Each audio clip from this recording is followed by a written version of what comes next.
آج کی یہ خوبصورت پروگرام جناب خطیب و امام سرکار جامع مسجد قاری مبارک حسین منظر صاحب اور ان کے برادران کی جانب سے عقیقہ مسنونہ کے حوالے سے ختنہ مسنونہ کے حوالے سے پروگرام رکھا گیا ہے۔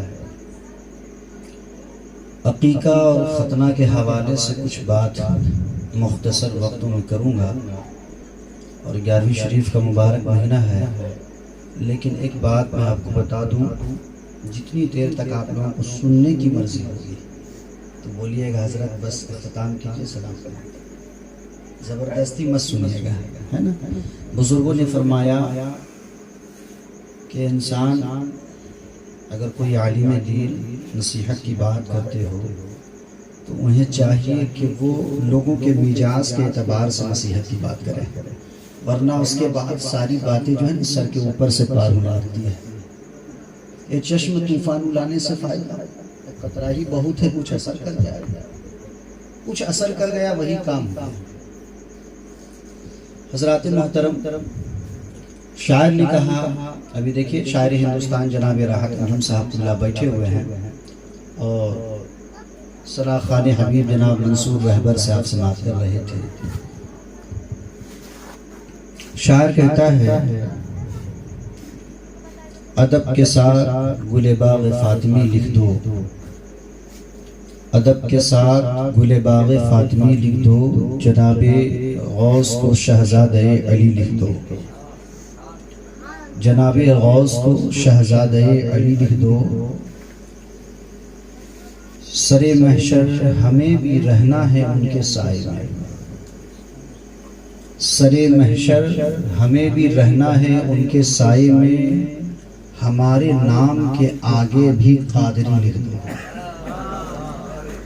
اور اعلیٰ حضرت نے فرمایا، قادری کر قادری رب قادریوں میں اٹھا، قادری کر قادری رب قادریوں میں اٹھا، قدر عبدالقادری قدرت نما کے واسطے۔ حضرات محترم،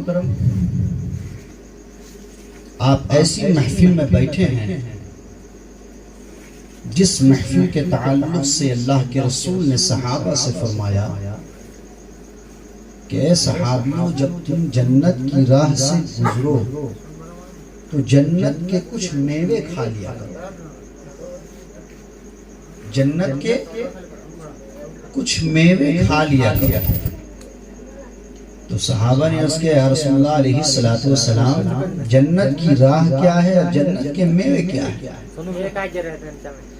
تو اللہ کے رسول نے فرمایا، جہاں اللہ اور اس کے رسول کی ذکر کی محفل ہو، توجہ چاہوں گا، جہاں اللہ اور اس کے رسول کے ذکر کی محفل ہو، اس محفل میں تھوڑی دیر بیٹھ جاؤ، وہ جنت کی راہ ہے۔ اور جہاں اللہ اور اس کے رسول کا ذکر ہو رہا ہو، اس ذکر کو سن لو، وہ جنت کے میوے ہیں۔ یقین جانو، جو دنیا میں مصطفیٰ اور اس کے رب کا ذکر سنے گا، اللہ تبارک و تعالی اس کے جسم کو کبھی بھی قبر میں مٹی کھا نہیں سکتی ہے۔ طبیب الشاعر نے کہا کہ زمین میلی نہیں ہوتی، زمن میلا نہیں ہوتا، محمد کے غلاموں کا کفن میلا نہیں ہوتا۔ محمد کملی والے سے وہ جذبہ ہے، سنو لوگوں، وہ جس من میں سما جائے وہ من میلا نہیں۔ یہ جنت کی راہ ہے جہاں آپ بیٹھے ہیں۔ ادب، احترام، تعظیم سب کو باقی رکھنا چاہیے۔ قرآن عظیم ایسی کتاب جس کو اللہ تبارک و تعالی نے اتنا مقدس کتاب بنایا، اس کتاب کو کہ آسمانی کتابوں میں 4 کتابوں میں سب سے زیادہ مرتبہ اور مقام جو حاصل ہے وہ قرآن مجید کو ہے۔ اور اس قرآن مجید میں اللہ تعالیٰ ارشاد فرماتا ہے، الا ان اولیاء، خبردار۔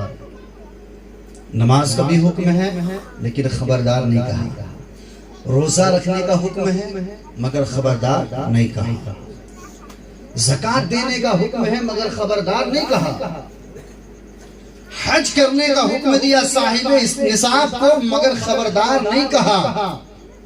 کیوں؟ لوگ نماز کے خلاف باتیں نہیں کریں گے، لوگ روزہ کے خلاف بات نہیں کریں گے، لوگ زکوٰۃ کے حوالے اس کے خلاف بات نہیں کریں گے۔ اگر بات کریں گے دنیا میں تو میرے محبوبوں کے خلاف بات کریں گے۔ آج اولیاء کرام کے اوپر لوگ گستاخیاں کرتے ہیں۔ اگر اہل سنت و جماعت کا عقیدہ ہے، اعلیٰ حضرت نے سرکار مفتی اعظم نے فرمایا کہ سنگے در جانا پہ کرتا ہوں جبی سائی، اور سنگے در جانا پہ کرتا ہوں جبی سائی، سجدہ نہ سمجھ نجدی سر دیتا ہوں نذرانہ۔ یہ سرکار مفتی اعظم ہند کا عقیدہ میں بتا رہا ہوں۔ میرے دوستوں، میرے بزرگوں، اولیاء اکرام کی شان میں لوگ گستاخی اور بے ادبی اور توہینی کلمات کا استعمال کرتے ہیں۔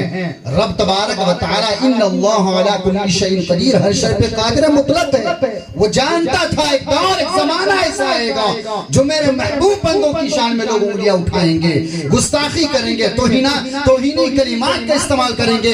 اس لیے قرآن عظیم میں پہلے ہی کہہ دیا، الا ان اولیاء، خبردار، اللہ لا خوف علیہم ولا هم یحزنون، بے شک اللہ کے ولیوں کو نہ کوئی خوف نہ کوئی غم ہوگا، کوئی غم نہیں ہوگا۔ کیوں؟ اللہ کے جو ولی ہوتے ہیں وہ دنیا دار سے نہیں ڈرتے ہیں بلکہ پروردگار سے ڈرتے ہیں، اور جس کے سینے میں خدا کا خوف ہو، مصطفیٰ کا عشق ہو، وہ دنیا دار سے نہیں ڈرتا ہے، اپنے معبود حقیقی سے ڈرتا ہے۔ حضرات محترم، حضرت سیدنا سرکار بایزید بستامی رضی اللہ تعالیٰ عنہ سے کسی نے سوال کیا تھا، آج ہمارا عمل بہت اچھا نہیں ہے، کتنا ہم نماز کی پابندی کر رہے ہیں، آپ خود محاسبہ کر لیجیے اپنے آپ کو۔ 5 وقتوں کی نماز ہم پر فرض ہے، مگر بتائیں آج مسجدیں تو خوبصورت بن رہی ہے اور مسجدوں کو سجائی جا رہی ہے، ماربل لگایا جا رہا ہے، الغرض کی امام کی تنخواہ کم ہو، مؤذن کی تنخواہ کم ہو، مگر مسجد تو دیکھیے کمپٹیشن کا بازار بنا ہوا ہے۔ چاڑی کی مسجد کتنی خوبصورت، اس کے بغل والے بستی دیکھیں تو انہوں نے کہا کہ ہم بھی خوبصورت مسجد بنائیں گے۔ یہ کمپٹیشن چل رہا ہے، مگر کیا مسجد کا پیٹ ٹائلز اور ماربل سے بھر جائے گا؟ تو آپ بتائیے، نہیں بھر سکتا۔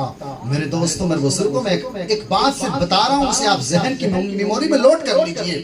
سرکار غوث اعظم رضی اللہ تعالیٰ عنہ کی کرامت آپ نے بہت سنا ہے کہ سرکار غوث اعظم نے اپنی زندگی میں 12 سال کی ڈوبی ہوئی کشتی کو پل بھر میں تیرا دیا۔ آپ نے یہ بھی کرامت کا ملاحظہ کیا ہے کہ آپ نے جس دسترخوان میں بیٹھ کر مرغے کو تناول فرمایا تھا، اسی دسترخوان میں بیٹھ کر آپ نے مرغے کو بھی زندہ کر دیا۔ آپ نے یہ بھی سنا ہے کہ سرکار غوث اعظم کے آستین مبارک سے جب پانی کے قطرے ٹپک رہے تھے تو آپ کے شاگردوں نے پوچھا، سرکار یہ پانی کا قطرہ آستین سے کیوں ٹپک رہا ہے؟ تو غوث اعظم نے فرمایا کہ میرا ایک غلام، میرا چاہنے والا، وہ دریا میں ڈوب رہا تھا اور مجھ سے کہا یا غوث اعظم الامدد، تو میں نے اپنے ہاتھ کو بڑھا کر اس سے دریا سے کرامت آپ نے بہت سنا، مگر غوث اعظم کی سیرت کبھی آپ نے سنا؟ غوث اعظم کی سیرت کبھی آپ نے پڑھا؟ غوث اعظم کی سوانح عمری، ان کی زندگی، ان کے کارنامے کو آپ نے دیکھا، ان کی خدمات کو آپ نے دیکھا؟ تو سنیے غوث اعظم کے حوالے سے میں آپ کو بتاتا ہوں کہ سرکار غوث اعظم کی بارگاہ میں ایک شخص آتا ہے، عرض کرتا ہے سرکار، پہلے سلام عرض کرتا ہے، کہتا ہے حضور میرے گھر میں برکت نہیں ہو رہی ہے۔ آج اگر آپ کے گھر میں برکت نہیں ہوتی ہے تو آپ امام صاحب کے پاس جاتے ہیں۔ پتا چلا سرکہ میں مولانا عبدالوہاب صاحب بہت بڑے عامل آدمی ہے، بہت جانکار ہے، ان کے پاس موکل ہے تو ان کے پاس چلے گئے، اور پتا چلا کہ مولانا سید اعظم صاحب پروجیکٹ والے دعا تعویذ کرتے تو ان کے پاس چلے گئے۔ کیوں؟ حضرت ایک تعویذ دیجئے گھر میں برکت ہوگی، تعویذ دیجئے گھر میں برکت ہوگی۔ لیکن سنیے غوث اعظم نے تعویذ نہیں دیا، کیا دیا؟ ملاحظہ فرمائیے۔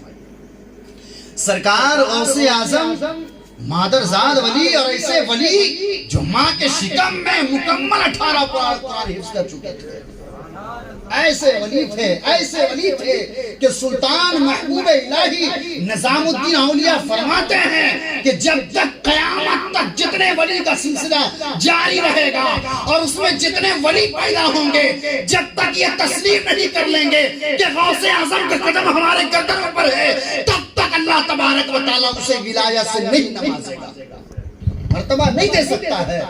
غوث اعظم چاہتے تو کیا نہیں ہوتا، غوث اعظم اگر نظر کرم فرما دیتے تو برکت شروع ہو جاتی، مگر غوث اعظم نے زمانے کو ایک پیغام دیا، زمانے کو پیغام دیا۔ جب اس نوجوان نے کہا سرکار میرے گھر میں برکت نہیں ہو رہی ہے، آقا سرکار غوث اعظم فرماتے ہیں جاؤ گھر کے دروازے میں پردے ڈھک دو، گھر کے دروازے میں پردے ڈھک دو۔ پردہ کا یہ نسخہ کیا ہے؟ یہ تو کوئی تعویذ نہیں ہے۔ حضور نے فرمایا پردے لگا دو گھر میں۔ آج پردہ ٹی وی میں لگ رہا ہے، دیکھیے کیسے گھر کو سجا رہے ہیں، جہاں پردہ نہیں ہونا چاہیے وہاں پردہ لگ رہا ہے، جہاں پردہ ہونا چاہیے وہاں پردہ ہٹایا جا رہا ہے۔ حضرات محترم تو میں عرض کرتا چلوں کہ سرکار غوث اعظم نے جب یہ نسخہ بتایا چند دنوں کے بعد خوب برکتیں ہونے لگی، خوب برکتیں ہونے لگی۔ وہ آدمی پریشان ہو گیا کہ اب اپنے مال کو کہاں چکاؤں؟ سرکار غوث اعظم کی بارگاہ میں پہنچا، کہا سرکار کل بھی تو میں اسی گھر میں تھا مگر برکت نہیں ہوتی تھی سرکار، آج بھی اسی گھر میں ہوں، کافی برکت ہو رہی ہے، اس کی وجہ کیا ہے؟ تو غوث اعظم نے فرمایا کل تک برکت اس لیے نہیں ہوتی تھی کہ تمہارے گھر کے قریب سے بے نمازی گزرتے تھے، بے نمازی گزرتے تھے، اس کی نظر تیرے گھر پہ پڑتی تھی۔ اللہ تبارک و تعالیٰ فرشتوں کو حکم دیتا تھا کہ بے نمازی کی بری نظر پڑنے کی وجہ سے اس گھر سے برکت اٹھا لے۔ آج تو گھر میں اتنے بے نمازی ہیں، مسجد بہت عالیشان بن رہی ہے مگر نمازی کتنے ہیں؟ ذرا دیکھیں محاسبہ کرے۔ یہ مت کہیے گا کہ حسان رضا فیضی اولفل بک کے چلے گئے۔ میں صرف اتنا کہنا چاہتا ہوں اپنی قوم سے کہ یا رب دل مسلم کو وہ زندہ تمنا دے جو روح کو تڑپا دے، جو قلب کو گرما دے، اور دست و دست ہے دریا بھی نہ چھوڑی ہم نے، بحر ظلمات میں توبہ کیے۔ ہمارا ایمان کہاں گیا؟ ہمارا عقیدہ کہاں گیا؟ ہمارا وہ جذبہ کہاں گیا؟ ہمارا وہ احساس کہاں گیا جو کل ہمارے بزرگوں کے پاس تھا؟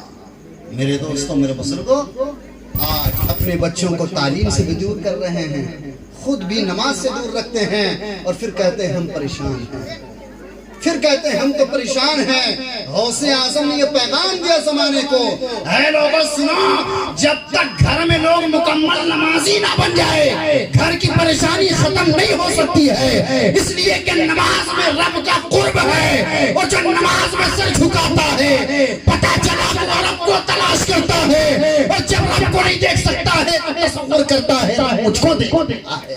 لوگ اگر بغل سے گزر جائے تو ان کے کانوں میں جوں تک نہیں رہتے کہ ہمارے مسجد کے امام ہمارا سردار گزر رہا ہے، ہمارا سردار گزر رہا ہے۔ یہ سوچتا ہوگا رہے سردار نہیں ٹھیکیدار ہے، کیا قاری صاحب یہ ٹھیکیدار یہ سردار نہیں ہے۔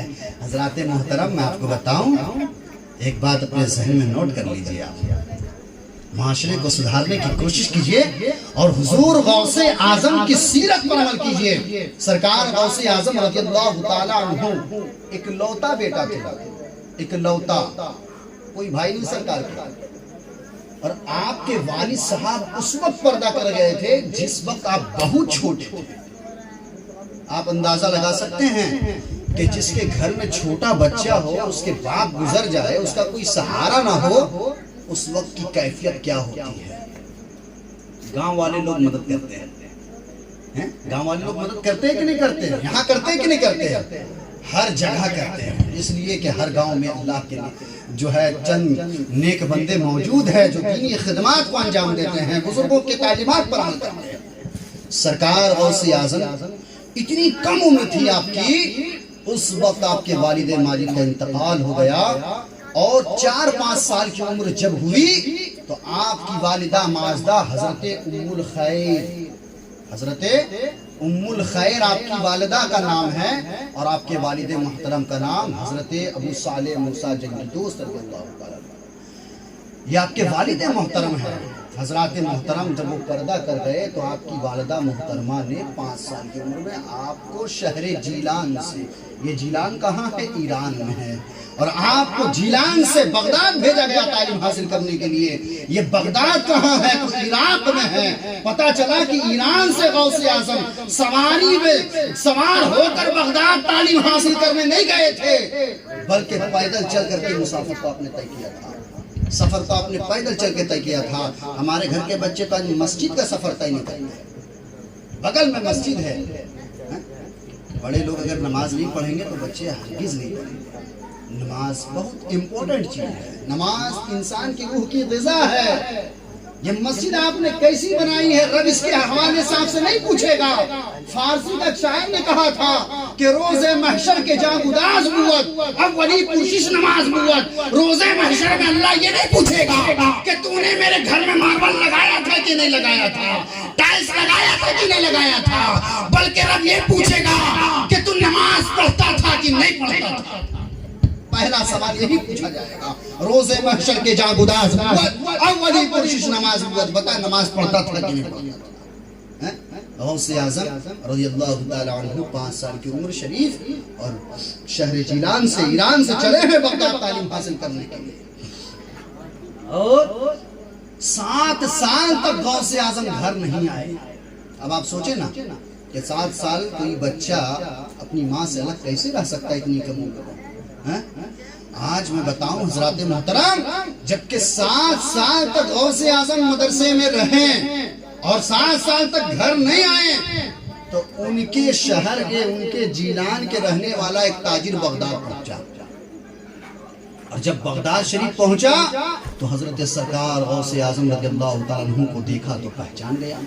اگر آپ کا بچہ جمشید پور میں پڑھے, کوئی گاؤں کا بچہ, اور آپ جمشید پور میں گئے ہیں کسی کام سے, آپ کو نظر آ جائے کہ بچہ ہے, گاؤں کا میرا بچہ ہے, تو پیار سے کتنا اس کے باپ سے آپ کی دشمنی ہوگی, مگر آپ محبت سے 10 روپے نکال کے ضرور دیں گے, کہیں یہ بیٹا تو قرآن کی تعلیم حاصل کر رہا ہے, میری جانب سے کچھ کھا لینا ہے.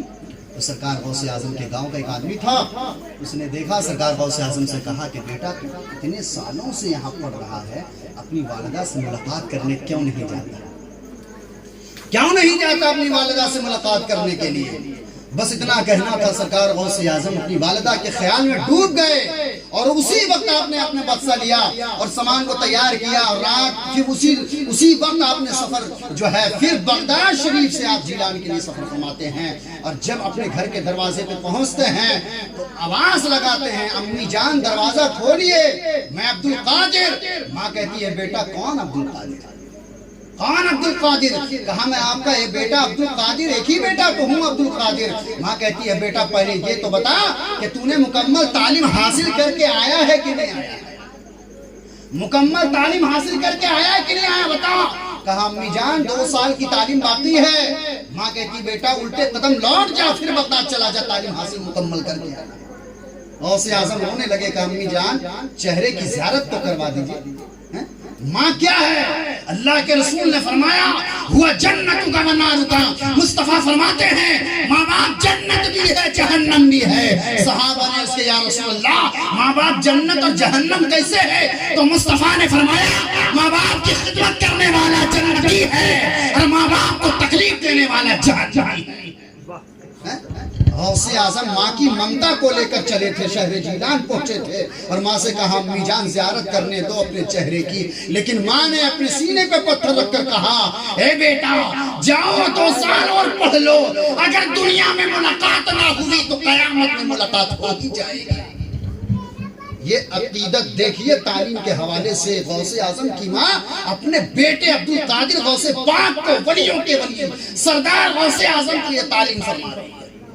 ہمارے بچوں کا حال دیکھیں, پھر وہی ہوتا ہے کہ ہمارا بچہ لیبر کولی کا کام کرتا ہے. اسلام ترقی کیسے کرے گا, اسلام کے ماننے والے لوگ ترقی کیسے کریں گے جب ہماری قوم میں ڈاکٹر, انجینئر, پروفیسر, فلاسفر نہیں رہیں گے؟ کیسے ترقی کیا ہے؟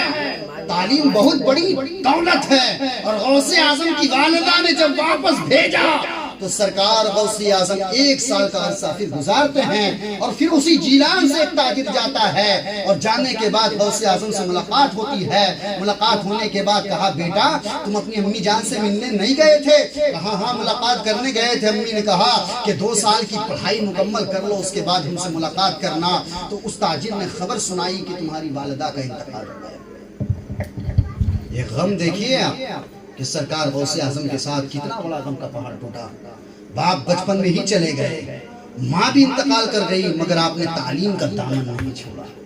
انگریزی پڑھایا بچوں کو, قرآن پڑھانا بھول گئے, ایک لفظ شریعت یاد رہا, احکام شریعت بھول گئے. یہ محبت دیکھے بزرگوں کا کہ کس طرح سے آپ رسول اللہ صلی اللہ علیہ وسلم کے دین سے محبت فرمایا کرتے تھے، تبھی تو زمانے میں غوث اعظم بن کر کے چمکے، تبھی تو سلطان الہند غریب نواز بن کر چمکے، تبھی تو اعلیٰ حضرت بن کے چمکے، تبھی تو حضور تاج الشریعہ بن کے چمکے، تبھی تو سرکار مجاہد ملت بن کے چمکے، تبھی تو حافظ ملت بن کے چمکے۔ پتا چلا کہ جو اللہ اس کے رسول کے دین سے محبت کیا، خدا نے اسے زمانے میں ایسا روشن سورج بنا کے چمکا دیا کہ وہ سورج قیامت تک غروب ہو ہی نہیں سکتا۔ قیامت تک یہ نام باقی رہے گا اور نام لینے والا بھی باقی رہے گا۔ معاشرے کو سدھارنے کی ضرورت ہے، اس لیے کہ نمازی بنیے۔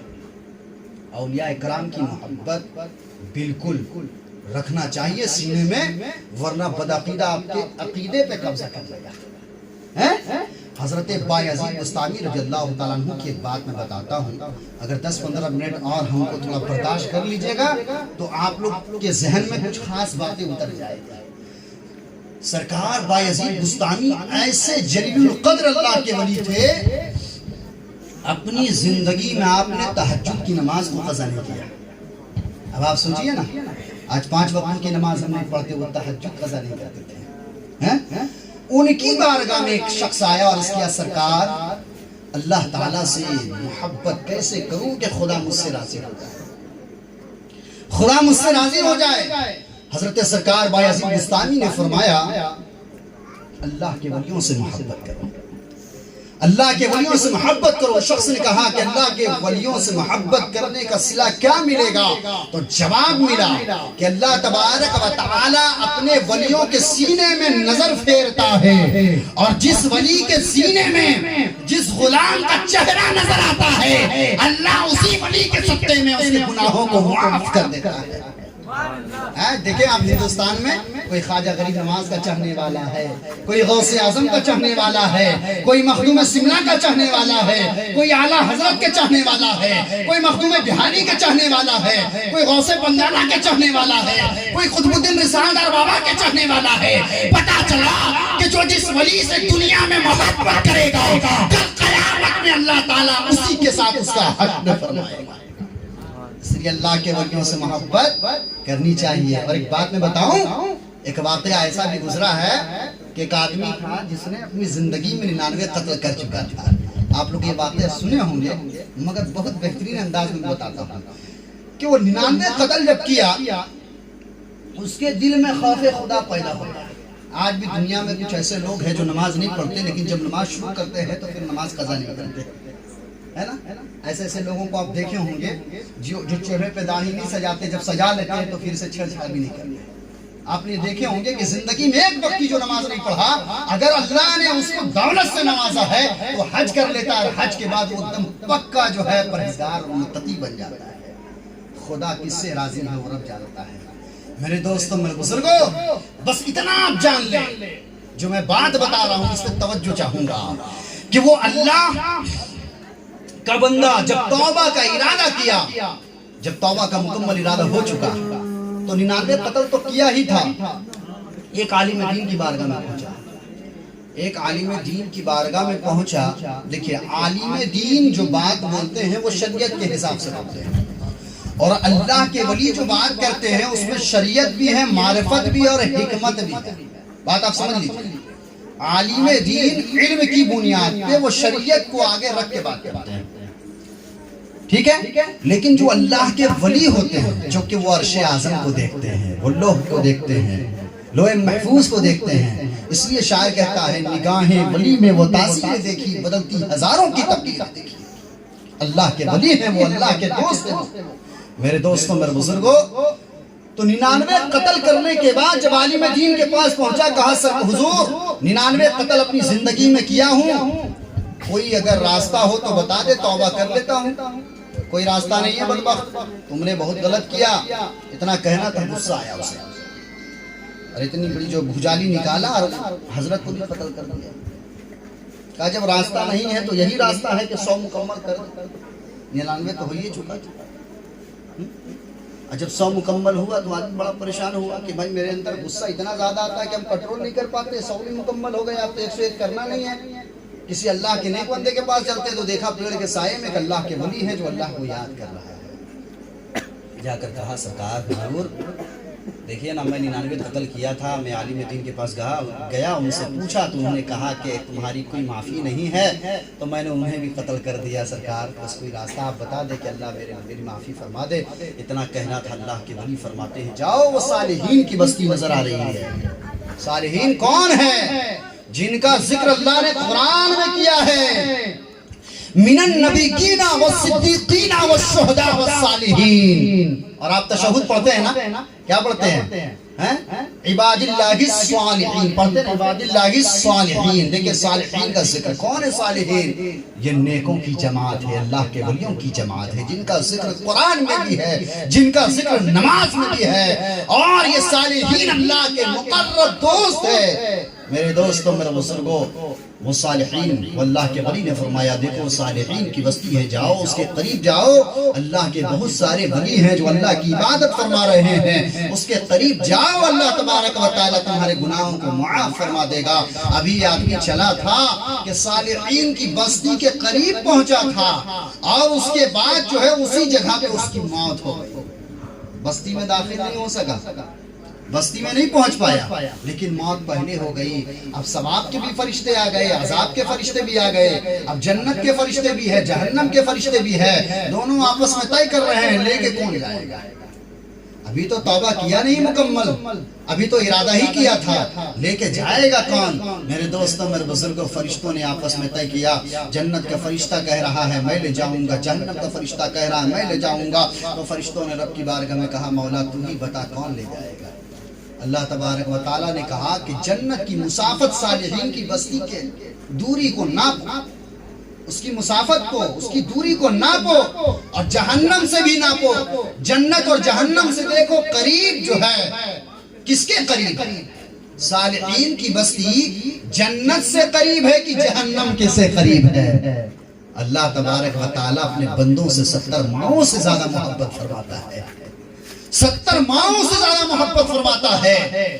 جب فرشتوں نے زمین کو ناپنا شروع کیا تو اللہ تبارک و تعالیٰ نے بندے کے توبہ کے ارادے کی بنیاد پہ جہنم کی مسافت کو بڑھا دیا اور جنت کی دوری کو کم کر دیا.